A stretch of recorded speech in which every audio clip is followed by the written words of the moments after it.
I made a TikTok about this. It was like a joking TikTok. But I think that this is a conversation we very much need to have here, because this is the perfect example of the problem when it comes to trans people competing in sports, okay? So this says, Laurel Hubbard, transgender weightlifter, very likely to qualify for the Olympics. Okay. So Laurel Hubbard, a transgender weightlifter from New Zealand, is very likely to earn an Olympic, berth as the qualifying deadline for May 31st nears. No openly transgender athlete has competed at the Olympics. According to Olympic historians, Hubbard, 43, transitioned in her mid-30s and has competed at the top international level since 2007. Now, just so that you guys know, she used to compete as a man. Okay, that's the biggest. That's one of the biggest problems, right? She used to compete as a man. Okay, so what does that mean? That means that she went through her developmental cycle, and she went through a male puberty, and she went through development as an athlete. This is one of those things that people don't understand when we talk about sports. There's a lot of different things here, because a lot of people, a lot of progressives will meme it and be like, oh, no, there's no difference between men and women, blah, blah, blah. They'll just gaslight the fuck out of you. What you have to understand is this. There's a lot of factors into what makes a top-tier athlete. One of those factors is training for that sport your entire life, or a sport similar to that. Because as you go through your developmental cycle, your body's going to adjust to that particular stress. So if you play basketball since the age of 10, you're going to be, and you go from 10 to 40, you're going to be better at 40 than somebody who trains from 30 to 40 as a basketball player.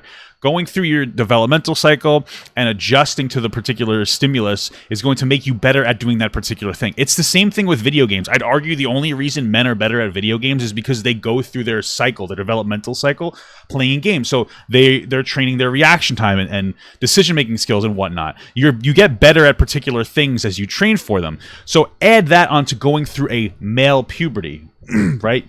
That also means that not only did you go through your developmental cycle in that sport, but you also went through a cycle, male puberty, which is going to make you bigger, stronger, faster, and just overall more physically attuned than a woman is going to be. Now, there is an argument here. There is a singular argument that I would say that would allow trans women to compete with cisgender women, and that's if they never went through a male puberty. Now, I am not comfortable with puberty blockers on kids, but at least that's like a logically consistent thing. But this person has, and this is the problem. Now, as you go through the article, you find out that there are stipulations in the Olympics. But simply put, they're not enough, right? One of those stipulations is you have to fall below a certain testosterone line, which makes sense, right? You have to be in line with the other cisgendered women, but it doesn't really matter, because even if I had the same line of estrogen as a cisgendered woman right now, I would still probably beat them because I'm fucking huge, although I'm a big lazy piece of shit. But you understand the point, right? And that's the biggest problem with this whole entire thing. That's it. Now, I don't like saying this. This person seems quite nice. They're probably a great person, and I don't blame them for trying to compete. Because as a trans woman, this person, of course, would want to advocate for themselves. I see no fault in this person, but I see a fault in the progressive ideology that it's fair for this person to compete with cisgender women. It's unfair for her, 100%. But an unfairness for her means gross fairness for the overwhelming majority of cisgendered women. We have to make sure that we keep this in perspective. You need to make sure things are fair for the majority in this scenario. And what's going to end up happening is if we do allow trans women, especially ones who go through male puberty, to compete with cisgender women, women are going to be pushed outside. They're going to feel less incentivized. They're going to feel less likely. They're going to feel less motivated to actually compete in sports. Oftentimes, I'll hear a progressive tell me something like this. They'll say, isn't sports supposed to be about who's physically superior? And the answer to that is no, it's not. Male sports is about who is physically and biologically superior.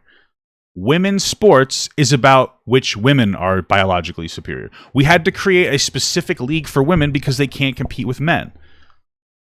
Now, you would say, well, trans women are women. You're right. But this is a more nuanced topic than yes or no. Because while trans women are women, they are also biological men.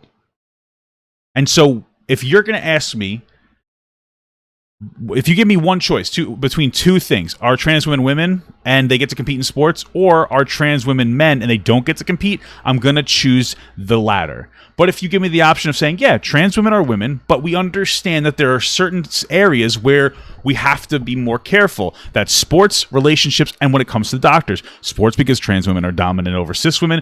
Relationships because not everybody wants to engage and interact with a trans person. And doctors because you need specific medical help. For instance, a trans woman has a prostate. Right? We need to understand that there's still the biology of a man in some capacity. And that if the only real thing that we could do, the only compromise I honestly would be willing to make is saying, like, okay, if you didn't go through a male puberty, then you can compete. But then I also don't really believe that children should not go through male puberties. But hey, maybe I'm wrong about that. So, I don't know, man. We'll see what happens. But you know this is going to desensitize women from playing. I mean, it's almost a feminist issue at this point. This is where it comes into intersectionality, right? I mean, if we continuously push women out of cis, or if we insert more trans women into cisgendered sports, you're going to see less women competing. It's an unfortunate thing, and women are just. This is going to be regressive. This is going to end up being like a regressive thing. Hey everyone, if you liked that video, don't forget to like, comment, and subscribe. And don't forget to follow my Twitch, Instagram, Twitter, Discord, and TikTok. All links are in the description. Also, check out my Patreon if you'd like to support me even more than you already do. Thank you so much, everyone. I love you all.